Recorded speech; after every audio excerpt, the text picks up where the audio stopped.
listening to Superpower Creatives on the Superpower Up podcast. The show that sparks the superpowers of musicians and artists to ignite change.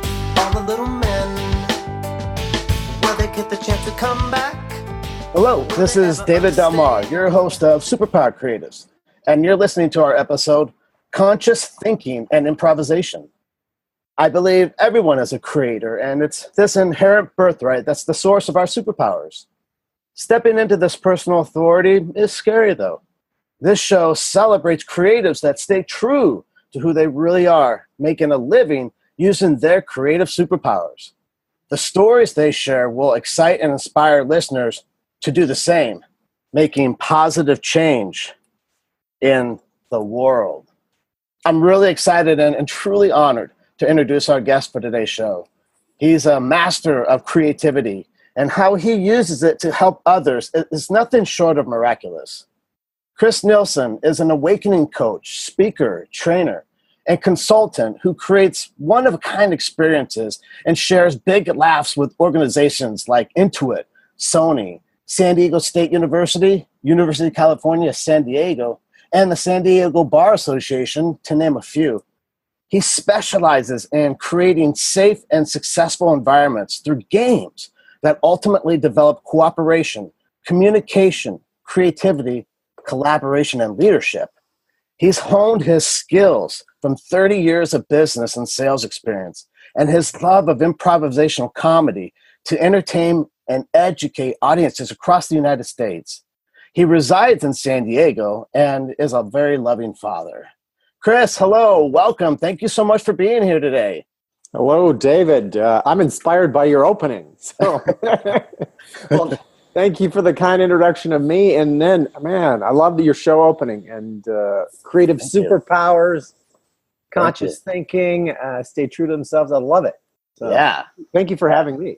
Well, you're very welcome, and it's a true honor, and it's just so great to have you here. And I mean, it sounds so awesome what you do, helping people laugh and learn in the same setting. That's quite maybe a magician too, because that's quite a magic trick from my experience with things. And so just thanks for being so fearless with your improvisational art that you demonstrate when you teach others that, and showing them what it's like when you're being your true self and work in life. I think that is that's just the service that the world needs the most right now. And just thank you for stepping up and being that powerful leader in that space.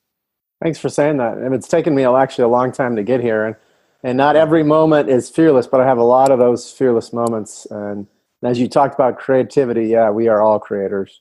And when you create, and that's what I find, something in your life to do creative, because it expands you, it moves you. Mm-hmm. You just feel larger than yourself. Actually, you probably realize your true self when you're in that place.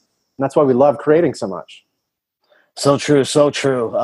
Well, today we're talking about our show, Conscious Thinking and Improvisation. And specifically what Chris thinks about conscious thinking when he is improvising or when a person's improvising, and if he is consciously thinking when he uses improvisation for his audiences. And so, Chris, how we like to roll out the show is with our first question. That's pretty obvious one, but here it is. What is your creative superpower? My creative superpower? Well, I found a number of them. I didn't really know I had much of anything. As a kid, I would only dance when no one was around. But I loved to do it. Mm-hmm. I didn't write much because I thought that was my weakness. And, I was focused on sports. And I get basketball especially. And there's a dance in basketball. There's improvisation in basketball. There's a creativity. And I say for years, that was my place of spirituality, the basketball sport, the movement, the connection, to let go of thinking, and that was a beautiful place to be. In the number of years since, I found improv and speaking, and improv changed my life completely. To go from a no but I got a better idea kind of guy, that I didn't realize until my 40s that people don't really like that kind of guy, to yes and. Let me say yes to whatever you're bringing and find a way to add something positive to it and make people better. So Today, it's improv, sharing improv, whether it's with corporations or nonprofits, in a one-person show or working with a group of people. It feels magical. I also do some poetry and, even some spoken word poetry that is playful and moves me, and still dancing through life. Yeah. Well, I mean, it just, it's so admirable to have, to have a life experience where, it's finding out what things are going to work for you. And then when you find that way, it's how it just flips the script and it moves you into this whole different experience in life. And let me ask you this, Chris, why do you do what you do with your superpowers? What do I do? Because it feels so good. And I found that, it's like, I tried to do some things that would make me a lot of money a number of years ago, and it felt like I was walking through mud. Oh yeah. I couldn't do it, and I kept going back to it because I thought the money's really close in this way. This I can do. It feels light. It feels easy. It feels expansive, and that feels amazing. And it touches people's lives. My girlfriend Vanessa and I have done Living in the Present Moment workshop with the Alzheimer's Association. Oh, cool. With Amy Abrams. And that's for Alzheimer caregivers. And it's helping them be present with their people and say yes and versus argue. And so many beautiful moments come out of that. It's magical. I would do it all day long and never get paid there if I had enough money stacked away to do it. It's so much fun to do. It's a blast. And I love working with now anywhere from sales teams to leadership teams to creative teams that want to burst their creative imagination wide open like we were in kindergarten. Well, I mean, I just love the part where you described how you and Vanessa had taken your Living in the Moment program to people with Alzheimer's, and how, I mean, a mind that's obviously having major challenges, you're able to bring this component of improvisation and comedy and your superpower into that environment to lift the spirits of people who are struggling. Tell me a little bit. I'm just curious to hear a little bit more about what that experience was like working with people with that sort of condition, and what it is that what you felt like they really experienced that was for them such a magical experience. Well, thanks for that question too. And typically, I might not have been so clear, is we've worked with actually their caregivers. Okay, great. The class to actually a presentation that actually helps the caregivers connect more to the person with Alzheimer's. I love that. Yes. And I'll tell the one story that I've told numerous times. So we teach them to say yes and that when we're in conflict, we're not connecting, and it doesn't feel good to us to be in conflict with them. And so there's this battle, and no one's feeling good. Their person with Alzheimer's not feeling good. They're not feeling good. And there's this one story. This grandmother had dementia, and her granddaughter would often take care of her, and it was a visual hallucination she had. And so she would see people constantly in the car, and sometimes the granddaughter would actually say, no, there's not anyone in there, and they'd actually take the grandmother out and open the car doors and see, no one's here, and they were just such upset between them. And she came to one of our workshops, and what she found is this: I could say yes to it and add something to it. And her grandmother said, there's a gorilla in the car. And the granddaughter looked at her and said, yeah, that's my boyfriend in a gorilla suit. and the grandmother looks at her, and they're looking at each other, and they just start laughing. That's classic. That's awesome. Yeah, instead of disconnecting and arguing, no, there isn't, let me show you, going into that big battle, she said yes and added something to it, and they laughed. Well, I mean, and I love that, because it's like you really, and that's the way that the situation sets up. You don't have any other option but to laugh, and I think that's ingenious. That is very cool stuff. Well, we need to take a quick break, and I want to go a little bit deeper with Chris into more detail about what he's sharing and how it might help people listening to bring some improvisation and some funny laughter into their own lives. But before we do jump into a break, let's tell people where they can find out more about you, Chris. Sure. I love connecting with people. And if something resonates with you, reach out to me at chrisnielson.com, and that's ChrisNielson, chrisnielson.com. And if you want to reach me by email, chris@chrisnielson.com. Well, that's capital A, awesome stuff. And well, all right. Well, so we've been talking with Chris Nielson today about conscious thinking and improvisation. We're going to take a quick break, and when we come back, we're going to have some fun continuing on with Chris on this exciting little journey we've got going on here. And I'm going to let you out there listen, know how you can start implementing what he's going to be sharing more about, and to bring in the new level creativity into your own life. Are you here to change the world? Do you talk about things like vibration, frequency, awakening, and consciousness? Are you pretty sure you have superpowers? The Superpower Net is unlike normal coaching programs and conscious communities. We provide training, intuitive guidance, peer-to-peer learning, intensive one-on-one coaching, and a high vibrational network of people just like you. When you join the net, you get 24/7 access to a collaborative group of people who support you as you master your personal power and unlock your superpowers. If you're ready to use your superpowers to change the world, then join the Superpower Net today. Visit superpowerexperts.com/the-net to learn more. We're back. You're listening to Superpower Creatives. And today we're talking with Chris Nielson on our episode, Conscious Thinking and Improvisation. So, Chris, I'd love to circle back to where we left off a little bit there before the break, and I want to ask this question. Today, you're making such impact in lives of people that are, having such challenge with relatives with Alzheimer's. What is happening in your business today that you're reaching a large body of people and helping people on a greater scale with your gifts and what you're bringing to the world? What's going on today that you're really excited about? Thanks for that question. I'm excited about a lot of things, and obviously excited we're working with the Alzheimer Association again. We've done that about 6-7 times. We're doing a storytelling workshop as well. But this is the Improv, bringing that to leadership training, and I'm looking to take that out in a big way to help leaders really expand themselves, let go of things that bother them. One of the exercises I do with people besides improv, is actually have them write down all the things that bother them about a person. And those are all the things you hold between that person in terms of connecting deeply with them. And I think we get really joy in life from deeply connecting with people. We do. Improv, I think, was such a great source in my life, taking classes through Jackie Lowell and other people, that allowed me to connect with people, to laugh and play and be present.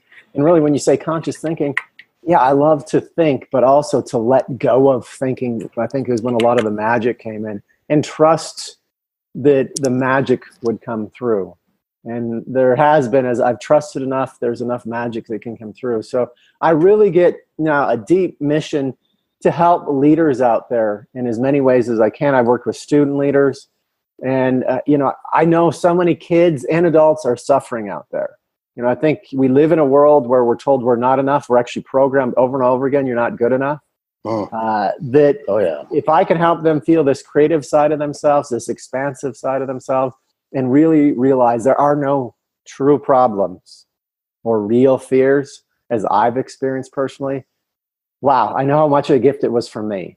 So I love to get any opportunity to do that. And if I can touch leaders with that, they can bring that to their whole culture, wherever that is, their whole group. And everyone really can be a leader.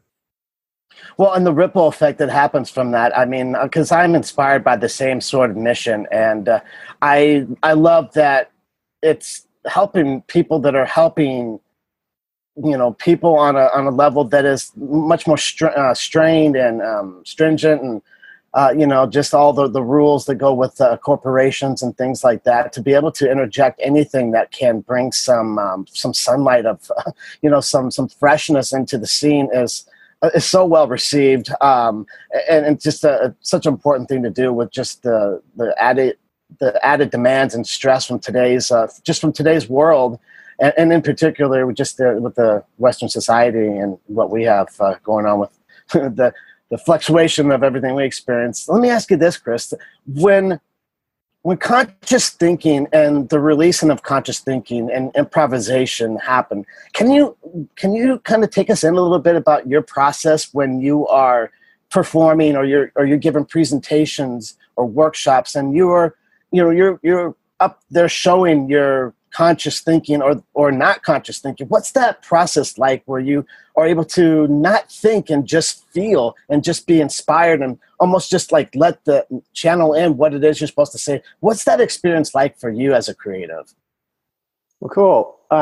Remind me, I'll do a quick intro to that because I wasn't always that way. I didn't trust it. I wanted to have an answer ahead of time. I was so worried about looking bad that, yes. I constantly tell the story, and I've done it in numerous speeches of Jackie Lowell in my very first improv class had us play a game called Pass the Object. And she gave us, our group, a white toilet brush. And she said it was brand new. And when I use it, I get a laugh there. And people were doing cool things with it. Like they were turning this toilet brush into a Q-tip, rubbed on their ear, butterfly net. I could see all these cool things they're doing, and I'm thinking of something, and I can't think of anything. It was like the pressure in my mind was going crazy, and I couldn't think of anything. And in this voice that I had as a kid pops up, you're going to fail, you're going to get rejected, you're going to die. Or you're going to want to die because it's going to feel so bad to fail and get rejected like that. And so this voice is coming up. And I finally get an answer, canoe paddle. And as it comes around, the person right next to me says canoe paddle. And I start to freak out a little bit. And the voice says, I told you so. And they hand me the brush and nothing's coming to my mind. And all of a sudden I'm opening my mouth and I'm brushing my teeth with a toilet brush. And some people are kind of cringing and some people are laughing. And I pass it on and I survive. Now, I used to, after that, I would come up with a backup one, just in case. I was freaking out because I didn't want to look bad. But as I let go more and more, as I realized that if I fail, I'm not a failure. Failure is just feedback. As that came more into me, I could get more present. It felt safe enough to be present. And that's why a lot of times I talk about creating a safe place for people to play. If you don't feel safe, it's very difficult to go to that space unless you've been there so many times before. No, I've been there so much now that I trust that I play a storytelling game where the audience fills in the blanks and I have no idea where the story will go. I just trust that it'll go to a funny place. And even if it doesn't, even if I bomb, I'm good with that in me now. Because in the past I wouldn't be. And there's magic. There's a magic feeling in a place where you're just present. You're just fully listening. You don't fill it with your own thoughts. You're there with another person. And then you really feel that connection between someone. And so that magic, I've been there enough that it's easy to go back to there. So to help other groups do that, I help create as safe a place as I possibly can for them. I know a lot of what's going on in their head because I've experienced all those negative thoughts before as well. And I do my best to ease it and let them know it does get better. And if I can help them get just a glimpse, a feel of that magic running through their body, oh my gosh, some of them get hooked right there. And just to feel that present state is, to give it to another person to be in that's an incredibly powerful gift. And when you're creating in that state, wow, the energy just moves through you. It's magic. Well, it is magic. You become like that vessel, that water, that water flow of connection and spirit, and just that true togetherness that our hearts know is our natural state of being. And it's interesting because when you described the story about the canoe paddle, and I mean, it sounded as if your universe is saying, hey, this is going to be scary, but it's going to be the best thing. So I know you're getting ready to say canoe paddle, and I'm going to let this guy right in front of you say it so you can get the value out of what you're supposed to give from this. So it's always funny how that pendulum swings but it's always in our conspiring in our better behalf. So I love that story. I love that too, conspiring in our better behalf. Yeah. Well, let me ask you this, Chris, then. What is something about the improvisation that you've had someone in one of your workshops or somebody from one of your events come up to you and share how it has affected them? Is there a story, something that's happened that you can share with the listeners, that somebody really got just an amazing experience and something that was very powerful for them, that they wanted to come up and share that with you? Well, I shared the one earlier with the granddaughter. I mean, yes. such connection. But there's so many more that, one lady the other day, and we were just a mini kind of workshop, she came up to me and said, wow, you made a Tuesday feel like a Friday. And I've repeated that a few times since then, because I love that feeling of it. And it was even better when I have a follow-up conversation with her, and she told me, oh yeah, I'm on 4-day weeks. I have Friday off. So her Friday was the first day of a 3-day weekend. So I felt more magic in that. And it's really, other people have just said, it's allowed me to have strategies to connect better with all the people I care about. It's have strategies for me to be a better salesperson, strategies for me to be a better leader, looking for ways to say yes. One of the things we do in the workshop is have this kind of the yes-no exercise. Get people to say no to each other. They're telling a story, no, no, no, no. And people feel that energy, and it really goes down. And some of us actually go into fight, flight, or freeze when we hear no. And then to feel this rising energy when you say yes. And I've had people go, oh my gosh, I do that with my kids. One of the CEOs from a group of CEOs I talked to said, wow, I do that with my kids. And I do that with my employees as well. I send off this negative, no energy that really disconnects and stifles any conversation or connection. Wow. When I'm hearing that, I hear you say CEO, and I'm just thinking, how they would take this sort of knowledge that you create, that you teach, and implement that. How are your high level corporations, your CEOs, how have they expressed to you how they are implementing what you've taught them? Well, one of the ways is the good thing is this. I've been to a lot of trainings, and I think every training I've been to has been valuable. I've even if it was bad, it was valuable because I could see, I don't want to do that. That's important. Yeah, it is really important. And some of the times where I felt like, oh my gosh, I made a big mistake with some of the best. But what I realized with improv and experiential games that I bring people through is they feel it in their body, and that really changes them, allows it to take it in the workplace. So I did this with one group of CEOs, and he wanted me to bring it then into the whole company. And really, the improv, life is improv. And if the improv comedy, I think, has learned a way to really support each other, and the rules of it, and I brought this into the company, and they're going to take on many of these rules and a reminder of it. One is to say yes and add something to it. And I do an exercise where I play with the group. I can say yes to anything.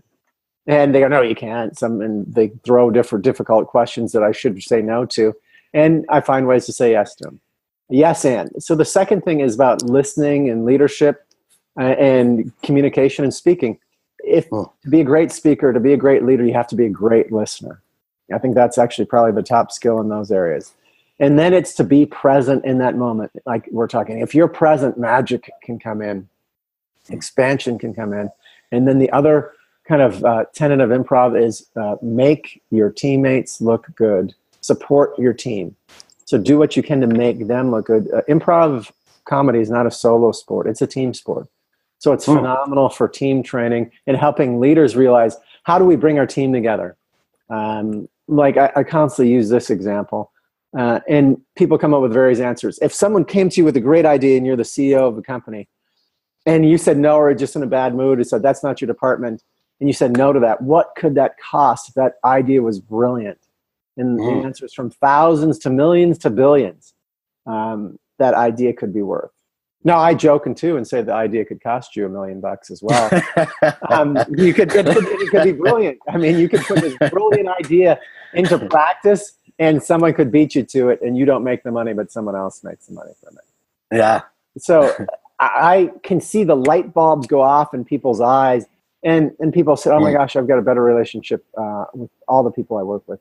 Oh my gosh, I've got a better relationship with the people at home as well. And that makes us as human beings feel so good. Well, it does that.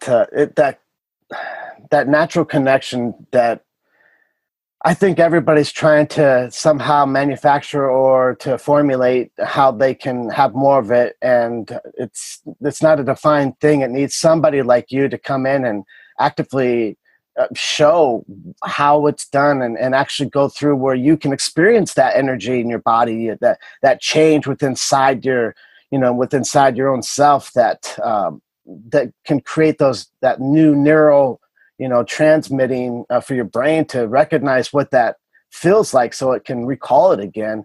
It's so powerful. Let me ask you this, Chris. What in everything you've done, what's one piece of, and you've shared so much wisdom, but I'm selfish. I want a little bit more.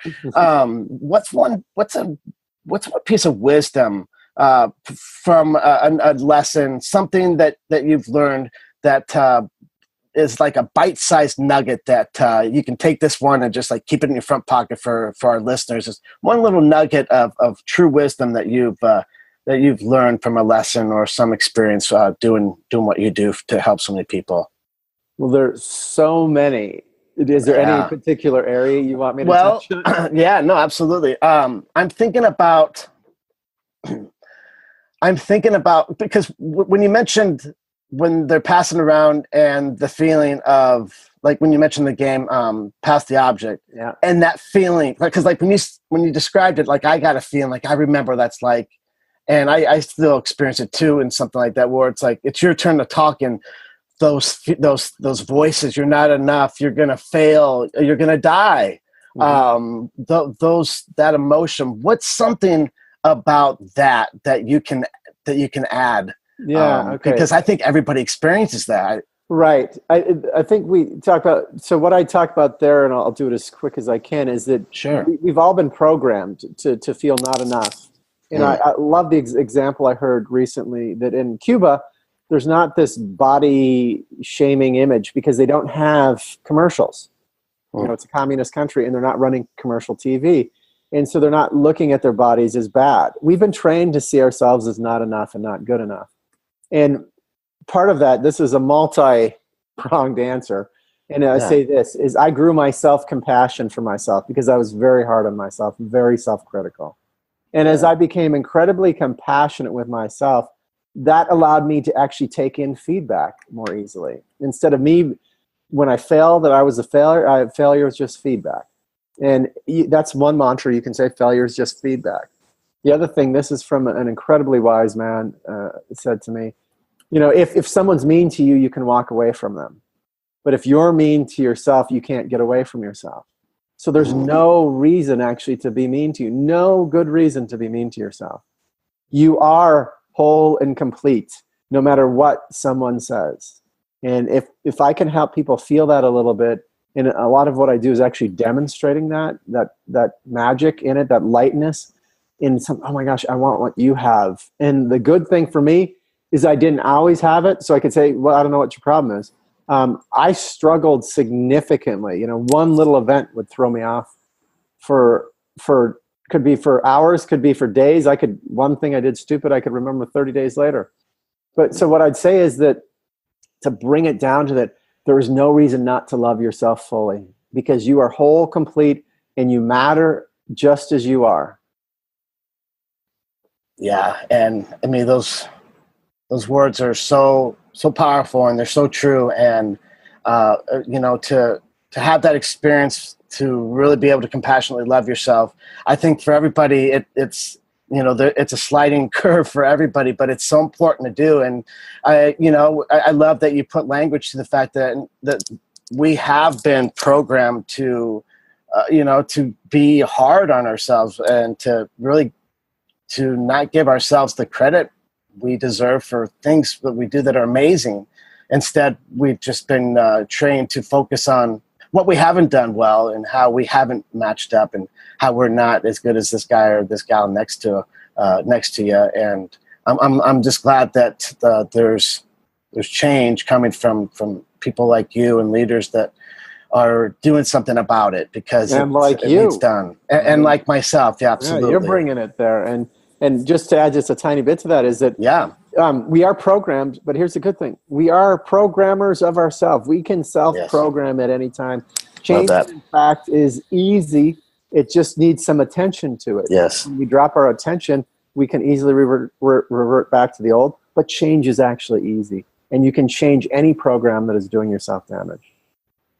I love that. It's the whole belief and the truth of it that change is easy. It's only the belief that it's not that keeps it as something that's elusive when it's easy. It's just the mindset and the belief that change is easy. It's not hard. And many people said change is hard. Well, that's a myth. That's somebody else's thought that somehow you or I, brought in and made our own. But it's like we're getting word here that's we have the power to change that belief and to make the changes in ourselves that we can start really appreciating just how powerful we are. And I just think it's amazing what you and what people that are interested in being part of that change are doing, and it's catching some amazing energy in the world today, and it's an exciting thing to be a part of, for sure. I love what you said too. Appreciate how powerful we are. If we could all just appreciate how powerful we really are, the self-love, the compassion, we wouldn't do as much damage to other people in this world and to ourselves. No, we wouldn't. We certainly would not. That is for sure. Wow. Well, this has been super fun for sure. And for me too, David. You're awesome. Oh, thanks, Chris. Well, you are too. And before we close out the show, let's remind listeners where they can go to find out more about you. Yeah, I'd love to connect with you. So please reach out. If you go to chrisnielson.com, you'll see my varied interests, and love to connect. ChrisNielson, chrisnielson.com. Email chris@chrisnielson.com. Love to connect with you. And absolutely, folks, definitely connect with Chris. He is he is a transformational power in our world today, and somebody that will better your world if you jump into his. I promise you. So, well, thank you, Chris, for joining me and for being here. It's been so much fun to co-create with you today in this space. And thank you, David. You are a superpower creator. Yeah. Yes. I love you in this venue. You rock. Feel your wonderful energy, man. Thank you, man. Well, I appreciate that. That means a lot to me. And I want to just acknowledge your unique voice again as an artist, and the powerful message your improvisational performances are teaching others about tapping into their own power. And I want to, of course, thank the listeners as well. And until next time, be bold, stay true, and unveil your creative superpowers. Are you ready to discover your superpowers? Go now to superpowerexperts.com and take the Superpower Quiz today. I get up and I show